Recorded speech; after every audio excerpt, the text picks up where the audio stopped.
여러분 안녕하십니까, 진성호입니다. 오늘은 특별한 날입니다. 문재인 대통령이 취임한 지 딱 절반이 되는, 반환점이 되는 그런 날입니다. 2년 반이 흘렀습니다. 그런데 시청자 여러분, 살림살이는 좀 나아졌습니까? 지금 온 나라가 엉망진창이 되어버렸습니다. 그 2년 반 동안 무슨 일이 벌어졌습니까? 국민들은 신음하기 시작했습니다. 자, 이제 나머지 2년 반 각자 도생해야 될 것 같습니다. 이 시기에 어떻게 잘 버틸지 걱정입니다. 자, 문재인의 정권 반, 임기 중간 성적표는 처참합니다. 지지율은 여전히 40% 중반을 오르지만 이 여론조사를 여러분 믿을 수 있습니까? 오기로, 독선으로, 고집으로 이끈 2년 반이었습니다. 국민 목소리는 듣지 않습니다. 그냥 마구 밀어붙였는데 그 결과가 특히 경제와 안보에서 낙제점을 받고 있습니다. 진성호의 융단 폭격 시작합니다. 문재인 대통령을 융단 폭격합니다. 방송에 앞서 아직 진성호 방송의 구독자가 아니신 분들은 붉은색 구독 버튼 눌러주시면 감사하겠습니다. 자, 오늘 황교안 자유한국당 대표가 문재인 정권 임기 절반에 맞춰서 성명을 하나 냈습니다. 정리가 잘 되었기 때문에 일부 내용을 소개해 드리겠습니다. 자, 정말 이 정권을 어떻게 해야 될까요? 법리적 체계에 따라서 부수기는 쉽지 않습니다. 그렇다면 다른 방법은 없을까요? 사실 내년 봄 총선밖에 방법은 없는데 내년 총선도 지금 그렇게 장밋빛만으로 보이지는 않습니다. 이제 황교안 대표가 자유우파 대통합을 선언했는데 그 과정도 고난의 길일 겁니다.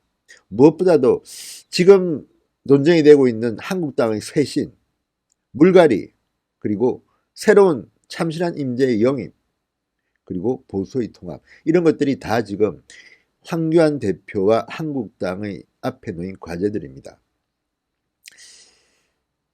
오늘 조선일보의 한 기자 칼럼이 생각납니다. 지금 뭐 다선의회 물러가라고 했는데 초재선은 어떠냐? 초재선과 다선 의원들 나이가 비슷하답니다. 그리고 무엇보다도 이 다선의회 물러가라고 하기 전에 초선과 재선은 무엇을 했느냐는 그 질문이 날카롭습니다. 황교안 대표의 리더십이 필요한 시점입니다. 자, 황교안 대표가 오늘 성명에서 문재인 정권을 어떻게 평가했는지 설명해 드리겠습니다. 이 말이 저는 가장 마음을 찡하게 느끼게 했습니다. 지난 2년 반, 문재인 정권 출범 2년 반은 대한민국의 시계가 거꾸로 가는 시간이었다. 대한민국의 국운이 나락으로 떨어지는 시간이었다면서 어떻게 이렇게 짧은 시간에 나라 꼴이 이렇게 될 수 있느냐고 많은 국민들이 탄식하고 있다. 남은 2년 반 이 나라가 버텨낼 수 있을지 진실로 두렵다. 경제 파탄, 민생 파탄, 안보 파탄, 도덕 파탄의 시간으로 정의했습니다. 그러면서 이렇게 결론 지었습니다.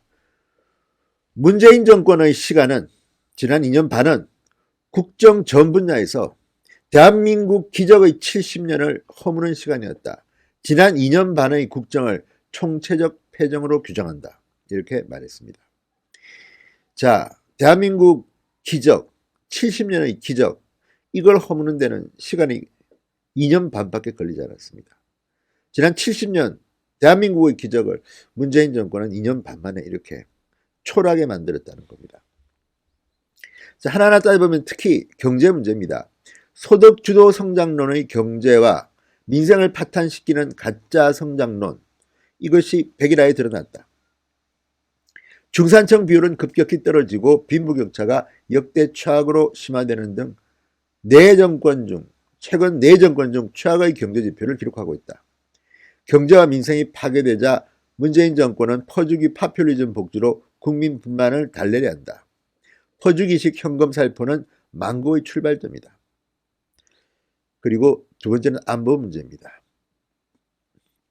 문재인 대통령의 북한 최우선주의 자해 외교도 대한민국을 미정유의 위기로 몰아넣고 있다.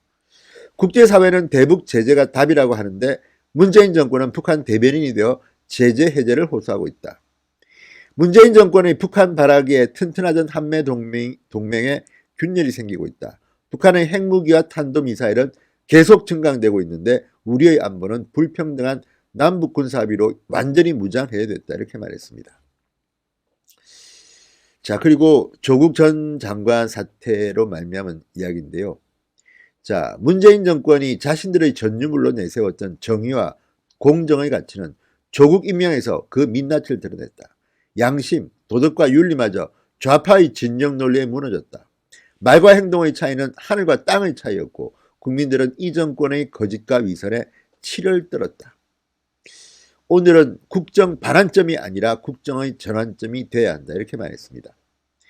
그러면서 반성도 했습니다. 한국당도 지난 2년 반의 시간을 뼈저리게 반성하고 있다. 탄핵의 늪에서 허덕이다 문재인 정권의 폭정과 무능을 막지 못했다. 지난 2년 반이 절망이었다면 남은 2년 반은 우리 당이 혁신과 보수통합을 통해 국민들께 희망을 드리겠다 이렇게 말했습니다. 자, 황교안 대표의 성명에서 보듯이 지금 야당은 적어도 문재인 정권의 2년 반을 최악의 시간으로 규정하고 있습니다. 패정이라는 말을 썼습니다. 패정. 어떻게 한강의 기적, 대한민국의 기적 70년을 이렇게 쉽게 2년 반 만에 무너뜨릴 수 있는지. 지금 자영업자들의 신음 그리고 대기업 중소기업 할 것 없이 대한민국 이 산업 생산의 붕괴 투자를 하지 않습니다. 외국으로 나갑니다 이제. 그리고 규제 완화한다고 매일 입으로만 외치면서 현장은 정반대로 굴러가고 있습니다. 아무런 대책 없이 주 52시간 근무제, 최저임금제를 도입해서 지금 종업원을 부리는 종업원을 고용하는 자영업자는 이제 크게 줄었습니다. 지금 노동과 친하다고 하는 문재인 정권이 노동 일자리를 다 깎아먹었습니다. 양질의 일자리는 사라지고 국가가 세금을 쏟아부은 알바 일자리, 아르바이트 단기 일자리만 늘었습니다. 이래놓고 지금 대한민국 경제가 튼튼하다고 강변하는 문재인 정권. 이거 어떻게 붕괴시켜야 될지 정말 걱정입니다. 1차적으로는 법 절차에만 한다면 일단 총선이 있습니다. 이 총선에서 저 다른 거는 바라지 않겠습니다. 민주당만 뽑지 마십시오. 그게 순리입니다. 지금 한국당이 반성도 했습니다만 그 대한 세력으로서의 어떤 믿음을 국민들한테 주는 데는 아직까지는 역부족입니다. 그리고 문재인 정권이 무능하다고 비판하지만 제가 볼 때는 한국당도 무능한 것으로 보입니다. 좀 더 실력 있고 능력 있는 인재들을 황교안 대표는 왕창 영입하십시오. 그리고 지금은 정기국회이기 때문에 현역 의원의 동조를 막기 위해서 그냥 침묵하고 조만간 공천 게임의 룰, 공천 룰을 발표할 때 제대로 하셔서 천하의 인재들을 다 모셔와서 이제 이번에는 전략공천을 많이 하는 것이 순리입니다. 지금 또 조직과 돈을 뿌리는 그런 기득권자들의 잔치가 되게 한다면 또 국민들은 보수 세력을 외면할지도 모릅니다. 지금 황교안 대표는 위기입니다. 그렇지만 그게 기회가 될 수도 있습니다.